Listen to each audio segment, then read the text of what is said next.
Hej, vi har Eneiden anden sang, vers 298 til 335. Resumé.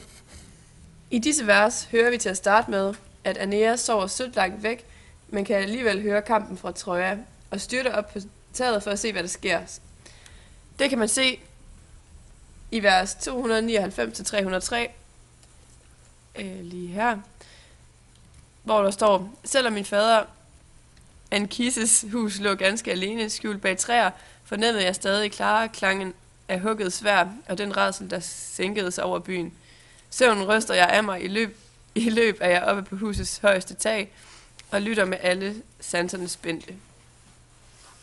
Dette viser sandsynligvis også, at Aeneas er mere velhavende, da han netop bor lidt længere væk fra byen, og lidt væk fra de resterende huse, og han har sådan sit eget lille sted. Træer. Han kan sådan se op fra det tag, at Troja brænder, og går sin undergang i møde.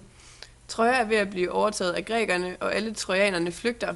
Aeneiden har fået tildelt nogle gudebilleder og skal videreføre Troja. På Aeneidens vej ud af Troja, der møder han Apollons præst, som har sin sønnesøn ved sin side, og de slagne guder i sin favn. Sproglige karakteristika. I vers 304-310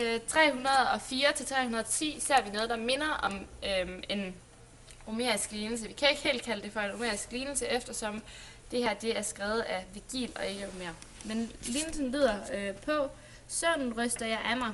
I løb er jeg oppe på husets højeste tag og lytter med alle sanserne spredte, som når en ildebrand haver i kornet og nærer sig afstås rasen, eller en flod kommer dundrende fra sine bjerge, udsletter marker, alt deres grøde og oksernes møje, oprykker træer med rode, der lytter hyrden på lin i fjendens højder, tavs og forskræmt til blokkenes drønderen.